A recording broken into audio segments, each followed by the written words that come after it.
ክቡር ዶክተር አብይ አህመድ የኢፌዴሪ ጠቅላይ ሚኒስትር፣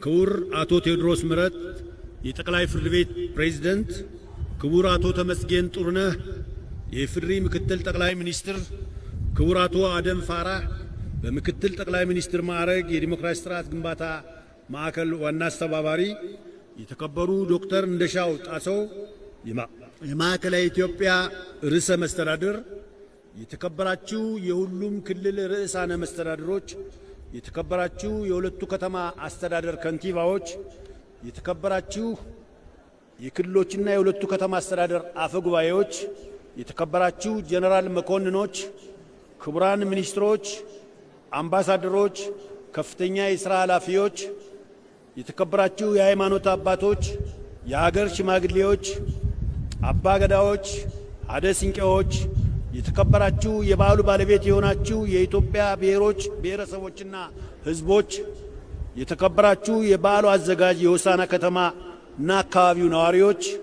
የተከበራችሁ የበዓሉ ተሳታፊዎችና ታዳሚዎች፣ ክቡራትና ክቡራን፣ ከሁሉ አስቀድሜ የብዝሃ ማንነት መናገሻ የህብረ ብሔራዊ አንድነት መገለጫ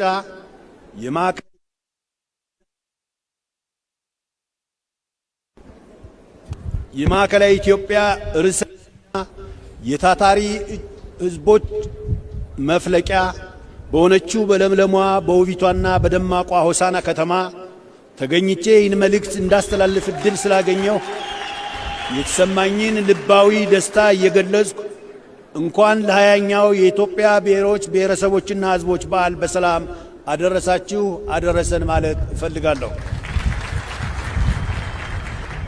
የኢፌዴሪ የፌዴሬሽን ምክር ቤት የብሔሮች ብሔረሰቦችና ሕዝቦች በዓል እንዲከበር ሲወስን የብሔር ብሔረሰቦችና ሕዝቦች እርስ በራሳቸው እንዲተዋወቁ ባህላዊ እሴቶቻቸውን፣ መልካም ተሞክሮዎቻቸውንና ልምዶቻቸውን እንዲለዋወጡ ህብረ ብሔራዊ ዲሞክራሲያዊ አንድነታቸውን እንዲያጠናክሩ ለዘላቂ ሰላም፣ ለአገረ መንግሥት ግንባታ፣ ለፈጣን ልማትና ኢኮኖሚያዊ እድገት በጋራ እንዲቆሙ ማድረግ የሚሉት መሠረታዊ እሳቤዎችን ታሳቢ በማድረግ ነው።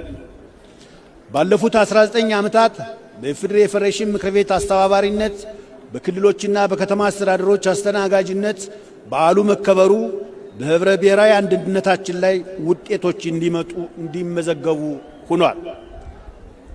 በተለይም ባለፉት የለውጥ ዓመታት የህዝቦችን ህብረ ብሔራዊነት አንድነትና አብሮ የመኖር እሴት በማጠናከሩ የአገረ መንግሥት ግንባታው ሂደት በማፋጠንና ሰላምን በሚያጸኑ እኩልነትንና ወንድማማችነትን በሚያጎለብቱ ዘላቂ ልማትና ሁለንተናዊ ብልጽግናን በሚያፋጥኑ ዘርፈ ብዙ ተግባራት ታጅቦ ሲከበር ቆይቷል። የዘንድሮው የብሔር ብሔረሰቦችና ሕዝቦች ቀን የጋራ ትርክት ውጤት፣ የአንድነታችን ምልክትና የቁጭታችን መገለጫ፣ ዳግማዊ አድዋችን የሆነው ታላቁ የኢትዮጵያ ህዳሴ ግድባችን ባስመረቅንበት የኢትዮጵያ የማንሰራራት ጉዞ እውን ለማድረግ አበርክቷቸው የጎላ የሆኑት ሜጋ ፕሮጀክቶች ጅማራቸው በተሰበሰረበት ማግስት የሚከበር መሆኑ እንዲሁም በታሪክ ሂደት የተፈጠሩ አገራዊ መዛነፎችን ለማስተካከልና መሰረታዊ ጉዳዮች ላይ ያጋጠሙን ልዩነቶች አካታች በሆነ ውይይት ለመፍታት ሀገራዊ ምክክር ለማድረግ ዝግጅታችን ባጠናቀቅንበት ወቅት የሚከበር መሆኑ እንዲሁም ሰባተኛው አገራዊ ምርጫ ሰላማዊ፣ ፍትሃዊ፣ ተአማኒነት ያለውና ዲሞክራሲያዊ ሆኖ እንዲጠናቀቅ መንግሥት በቂ ዝግጅት እያደረገ በሚገኝበት ዋዜማ ሆነን በዓሉን ማክበራችን ከቀደሙት በዓላት ልዩ ያደርገዋል። በዛሬው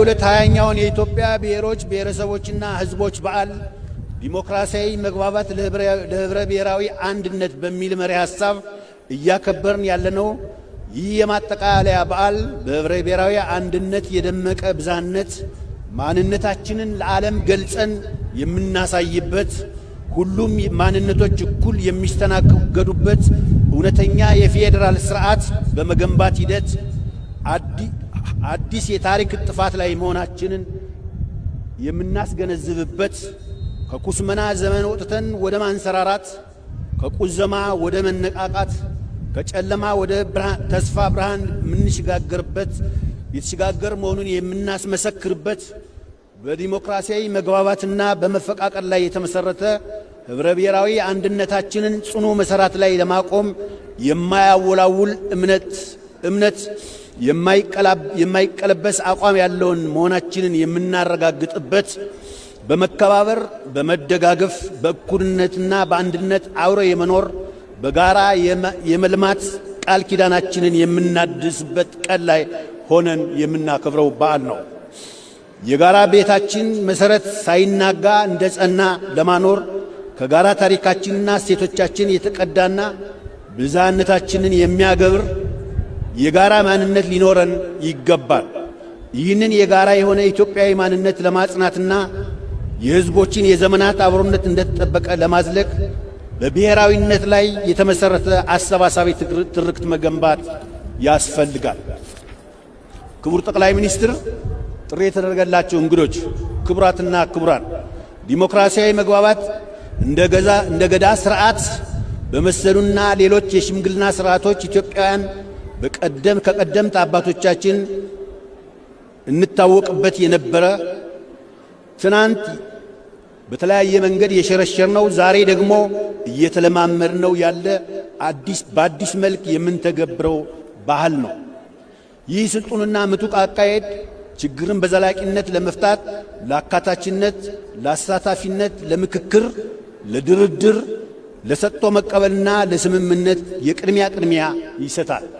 በተለይም እንደኛ ብዝሃ ባህል፣ ሃይማኖት፣ ቋንቋና የተለያዩ አስተሳሰቦች ባላቸው አገሮች ብቸኛው መዳኛ መንገድ ዲሞክራሲያዊ መግባባት ነው። የለውጡ መንግስታችን ይህንን ነባራዊ እውነት በወጉ በመገንዘብ በአገራችን ሁለንተናዊ ብልጽግናን እውን ለማድረግና ዘላቂ ሰላም ለማስፈን ብዝሃነትንና አንድነትን የሚያስማማ መንገድ መርጦ ከምንጊዜውም በላይ በስፋትና በትጋት እየተንቀሳቀሰ ይገኛል። በመሆኑም ይህን ጅምር እንቅስቃሴ ተጋግዞ ከከፍታው ላይ ማድረስ የኢትዮጵያ ብሔሮች ብሔረሰቦችና ሕዝቦች ኃላፊነት ሊሆን ይገባል። ህብረ ብሔራዊ አንድነት ያለ ዲሞክራሲያዊ መግባባት አይጸናም። ዲሞክራሲያዊ መግባባት ደግሞ ለህብረ ብሔራዊ አንድነት መሰረቱም ሕይወቱም ነው። በመሆኑም አገራችን ፈተናዎችን በድል እየተሻገረች ሁሌም አሸናፊ ሆና እንድትቀጥል ህብረ ብሔራዊ አንድነታችንን ማጠናከርና እውነተኛ የፌዴራል ስርዓት መገንባት ያስፈልጋል። እውነተኛ የፌዴራል ስርዓት ሁሉንም ማንነቶች እኩል የማስተናገድ አቅምና ፍላጎት አለው።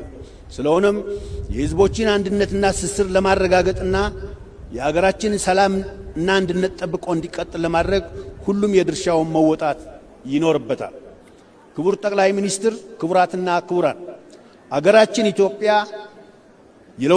በለውጡ መንግስታችንና በብልጽግና ፓርቲያችን አመራር ወደሚገባት ከፍታ ለመውጣት የማንሰራራት ጉዞዋን ቀጥላለች።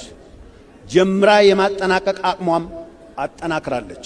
የማይቻሉ የሚመስሉትን ሁሉ ችላ አሳይታለች። ግዙፍ ፕሮጀክቶችን በራሷ አቅምና ባጠረ ጊዜ በመፈጸም ያይቻልምን መንፈስ ሰብራለች። ይህም የሀገራችንን ህዝቦች ስነ ልቦና ከፍተና ለእይታ ለውጥ በር ከፍቶላቸዋል። ይህ ግለት ሳይበር በማስቀጠል የኢኮኖሚ ሉዓላዊነታችንን ለማረጋገጥ ሜጋ ፕሮጀክቶችን ጀምራለች። ብሔራዊ ጥቅሟን ለማስጠበቅ የዲፕሎማሲ ስራዎቿን እያከናወነች ትገኛለች። ይህ ሁሉ ጥረት በውጤት ተጀምሮ በስኬት የሚቋጨው በሁለንተናዊ መልኩ ስንተባበር፣ ሐሳብ ስናዋጣ፣ በአንድነትም ስንቆም ብቻ ነው። በመሆኑም ሁሉም የኢትዮጵያ ብሔሮች ብሔረሰቦችና ህዝቦች በተሰማራንበት ሙያ ሁሉ በምንችለው አቅም ለሀገራችን ከፍታና የለውጥ ጉዞ የበኩላችንን እንድንወጣ ቃል ኪዳናችንን እንድናደስ በዚህ አጋጣሚ ጥሬን ማስተላለፍ እፈልጋለሁ። የለውጡ አንደኛው ፍሬ የሆነው የማዕከላዊ ኢትዮጵያ ክልል መንግስትና ነዋሪዎች 20ኛውን የኢትዮጵያ ብሔሮች ብሔረሰቦችና ሕዝቦች ቀን አዘጋጆች መሆናቸውን ካወቁበት ጊዜ ጀምሮ ስኬታማ በዓል ለማዘጋጀትና እንግዶቻቸውን በተለመደው ወግና ባህል ተቀብለው ለማስተናገድ ሁለንተናዊ ዝግጅት ሲያደርጉ ቆይተው ይኸው ለዛሬዋ ቀን በቅተናል። በባለቤትነት ስሜት በታላቅ ሕዝባዊ ንቅናቄና መነሳሳት ጊዜያቸውን፣ ጉልበታቸውንና ገንዘባቸውን ሰውተው በዓሉ ሰላማዊና ስኬታማ እንዲሆን ከፍተኛ አስተዋጽኦ አድርገዋል። የክልሉን መንግስትና መላውን የክልሉን ሕዝብ በራሴና በኢፌዴሪ ፌዴሬሽን ምክር ቤት ስም የላቀ ምስጋና እንዳቀርብላቸው ይፈቀድልኝ። በዓሉ ከሁሉም በላይ የተጀመሩ ስራዎችን በአጭር ጊዜ የማጠናቀቅ አዳዲስ የልማት ስራዎችን የመቅረጽና የቱሪዝምና የኢንቨስትመንት ሀብቶቻችንን የማስተዋወቅ ወዘተ የዚህ በዓል ትሩፋት እየሆነ መጥቷል።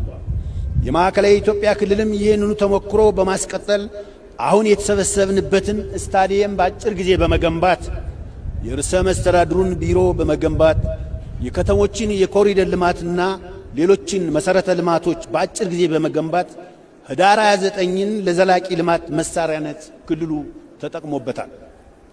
የማዕከላዊ ኢትዮጵያ ክልል ርዕሰ መስተዳድር ክቡር ዶክተር እንደሻው ጣሰው እና የክልሉ አመራሮች እንዲሁም የተቋቋሙ የዝግጅት ኮሚቴዎች ከፌዴሬሽን ምክር ቤት ጋር ተናበው በመስራታቸው በቂና አስተማማኝ ዝግጅት ለማድረግ አስችሏቸዋል።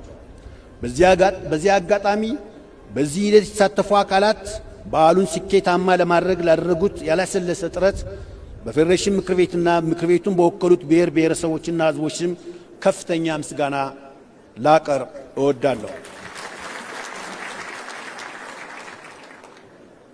በተጨማሪም ይህ በዓል እንዲህ አምሮና ስኬታማ ሆኖ እንዲካሄድ በአብይና በንዑሳን ኮሚቴዎች ተደራጅታችሁ ሌት ተቀን ለደከማቸው አደረጃጀቶችና ግለሰቦች፣ በሐሳብ ላገዛችሁ ምሁራን፣ በገንዘብና በአይነት ድጋፍ ላደረጋችሁን የልማት ተቋማትና ሌሎች አጋሮቻችን እንዲሁም በዓሉ ያለምንም የጸጥታ ችግር እንዲጠናቀቅ እየተጋችሁ ላላችሁ የፌዴራል የጸጥታ አካላት ማለትም የብሔራዊ መረጃና ደህንነት አገልግሎት፣ የኢፌዴሪ መከላከያ ሚኒስቴር፣ የፌዴራል ፖሊስ፣ የጠቅላይ ሚኒስትር ጽሕፈት ቤት በሙሉ ከልብ የመነጨ ልባዊ ምስጋናዬን በምክር ቤታችን ስም ላቀርብላችሁ እወዳለሁ። ከመላው የሀገራችን ብሔር ብሔረሰቦችና ሕዝቦች ተወክላችሁ የቀረባችሁ የባህል ትርኢት አቅራቢዎች፣ የሕፃናትና ሰርከስ ትርኢት አባላት በብዝሃነታችን ውስጥ ያለውን ውበታችን ደምቆ እንዲወጣ ህብረ ብሔራዊ አንድነታችን ፈክቶ እንዲታይ በአጠቃላይ በዓሉ ልዩ ውበት እንዲላበስ አስችላቸዋልና ምስጋና ይገባቸዋል። በመጨረሻም የዕለቱ የክብር እንግዳ ክቡር የኢፌዴሪ ጠቅላይ ሚኒስትር ዶክተር አብይ አህመድ በዓሉን በተመለከተ ለበዓሉ ተሳታፊዎችና ለመላው የሀገራችን ሕዝቦች መልእክት እንዲያስተላልፉ በታላቅ ትሕትናና አክብሮት እጋብዛለሁ። እጅግ በጣም አመሰግናለሁ።